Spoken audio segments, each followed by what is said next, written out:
Assalamualaikum warahmatullahi wabarakatuh. Halo semua, apa kabar? Semoga kalian dalam keadaan baik ya. Pada video ini kami kelompok 2 membahas materi tentang surat dan wawancara. Video ini kami buat untuk memenuhi tugas mata kuliah Bahasa Indonesia yang diampu oleh Ibu Anis. Selamat menyaksikan. Pasti kalian sudah tidak asing dengan surat dan pernah membuat surat, bahkan sering. Sebenarnya apa yang dimaksud dengan surat? Surat adalah sebuah pesan yang dikirimkan dari satu pihak pada pihak lain melalui media tertulis. Namun, seiring perkembangan teknologi, sekarang banyak surat yang berbentuk chat atau digital. Surat berisi berbagai macam informasi, mulai dari undangan, pemberitahuan, permohonan, dan sebagainya. Berikut adalah jenis-jenis surat. Yang pertama, surat pribadi. Surat pribadi adalah surat yang dikeluarkan oleh pribadi untuk ditujukan kepada pribadi lain atau instansi yang isinya mencangkup kepentingan pribadi. Ciri-ciri surat pribadi: 1. Tidak ada kepala surat atau kop surat. 2. Tidak ada nomor surat. 3. Salam pembuka dan penutup sifatnya tidak resmi. 4. Bahasa yang digunakan disesuaikan dengan tujuan surat. 5. Menggunakan bahasa baku jika sifatnya resmi dan sebaliknya. 6. Format surat pribadi umumnya lebih bebas. Unsur-unsur surat pribadi. 1. Terdapat tempat dan tanggal penulisan surat. 2. Tujuan surat. 3. Salam pembuka. 4. Isi surat. 5. Salam penutup. Dan yang terakhir, identitas pengirim surat. Yang kedua, surat resmi. Surat resmi adalah surat yang dikeluarkan oleh lembaga untuk ditujukan kepada lembaga lain atau perorangan yang isinya perihal kedinasan. Ciri-ciri surat resmi. 1. Terdapat kepala surat serta nama instansi. 2. Memiliki nomor surat dan lampiran sebagai berkas pendukung. 3. Menggunakan bahasa baku dan resmi. 4. Terdapat salam pembuka dan penutup. 5. Harus dilengkapi dengan stempel atau cap dari kantor yang mengeluarkannya. Unsur-unsur surat resmi yaitu kop surat, tanggal surat, nomor surat, lampiran surat, perihal tujuan, tujuan surat, salam pembuka, isi surat, penutup surat, dan salam penutup.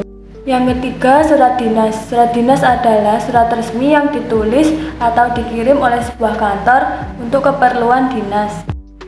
Ciri-ciri surat dinas. 1. Terdapat kop surat dari lembaga resmi. 2. Terdapat salam pembuka dan salam penutup. 3. Terdapat nomor surat. 4. Terdapat lampiran dan perihal. 5. Menggunakan bahasa formal. Dan yang terakhir, stempel dan tanda tangan instansi. Unsur-unsur surat dinas yaitu kop surat, tanggal surat, nomor surat, lampiran surat, perihal surat, alamat tujuan surat, salam pembuka, isi surat, salam penutup, nama organisasi, tembusan surat, dan inisial. Yang keempat adalah surat niaga. Surat niaga adalah surat yang dibuat oleh seseorang atau perusahaan untuk kepentingan bisnis. Fungsi dan tujuan surat niaga yaitu sebagai bukti sah adanya perjanjian, alat pengingat yang harus diarsipkan, menjadi wakil penulis dalam pertemuan, panduan dalam menjalankan tugas, dan sebagai alat promosi. Unsur-unsur surat niaga yaitu kop surat, nomor surat, lampiran, inti atau perihal surat, tanggal surat, alamat penerima surat, salam pembuka, isi surat, dan salam penutup. Tips menulis surat yang efektif. 1. Menggunakan bahasa yang jelas. 2. Struktur rapi dan sistematis. 3. Menghindari kesalahan ejaan dan tata bahasa. Dan yang keempat, sampaikan maksud dengan singkat dan lengkap. Nah, setelah mempelajari materi tentang surat dan jenis-jenisnya, selanjutnya kita akan membahas materi yang kedua, yaitu wawancara. Wawancara. Nah, apa yang dimaksud dengan wawancara? Wawancara adalah percakapan dua orang atau lebih yang berlangsung antara narasumber dan pewawancara dengan tujuan mengumpulkan data-data berupa informasi. Ada beberapa teori dalam wawancara, diantaranya sebagai berikut. Menurut Lexi Melong, menyatakan bahwa wawancara adalah percakapan dengan maksud-maksud tertentu. Pada metode ini, peneliti dan responden berhadapan langsung untuk mendapatkan informasi secara lisan dengan tujuan mendapatkan data yang dapat menjelaskan permasalahan penelitian. Lalu menurut Ana Sudijono menyatakan bahwa wawancara adalah cara menghimpun bahan-bahan keterangan yang dilaksanakan dengan melakukan tanya jawab sepihak, berhadapan muka, dan dengan arah serta tujuan yang ditentukan. Sedangkan Sutrisno Hadi mengungkapkan bahwa wawancara adalah alat yang baik untuk mengetahui tanggapan, pendapat, keyakinan, perasaan, motivasi, serta proyeksi seseorang terhadap masa depannya. Mempunyai kemampuan yang cukup besar untuk menggali masa lalu seseorang serta rahasia-rahasia hidupnya. Sedangkan menurut Robert Kahn dan Channel, pengertian wawancara adalah pola khusus dari interaksi dimulai secara lisan untuk tujuan tertentu dan difokuskan pada daerah konten bahan yang tidak ada hubungannya secara berkelanjutan. Yang kedua, jenis-jenis wawancara. Yang pertama adalah wawancara struktur. Wawancara struktur adalah wawancara yang terstruktur atau terpimpin di mana semua pertanyaan-pertanyaan secara rinci dan lengkap.